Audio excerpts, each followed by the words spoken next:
আপনার মন খারাপ হলে আপনি এই সূরাটা পড়বেন, আপনার মন ভালো হয়ে যাবে। এটাকে দি অ্যান্টি ডিপ্রেসেন্ট সূরা বলে, মানে ডিপ্রেশন কাটায় ফেলে।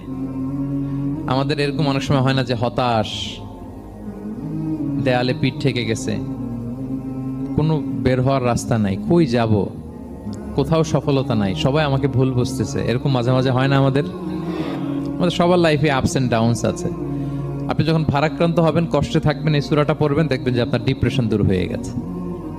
তো আল্লাহর হাবিব সাল্লাল্লাহু আলাইহি ওয়াসাল্লাম যখন এরকম ভারাক্রান্ত ছিলেন, চিন্তিত ছিলেন, তখন আল্লাহর হাবিব সাল্লাল্লাহু আলাইহি ওয়াসাল্লামকে চিন্তামুক্ত করবার জন্য আল্লাহ তাআলা এই চমৎকার সূরাটি নাজিল করেছেন। আল্লাহ নাজিল করলেন, আউযু বিল্লাহি মিনাশ শাইতানির রাজিম, বিসমিল্লাহির রহমানির রহিম, ওয়াদ-দুহা ওয়াল-লাইলি ইযা সাজা মা ওয়াদ্দাআকা রাব্বুকা ওয়া মা ক্বালা ওয়ালাল আখিরাতু খায়রুল লাকা মিনাল উলা ওয়ালা সাওফা ইউতিকা রাব্বুকা ফাতারদা।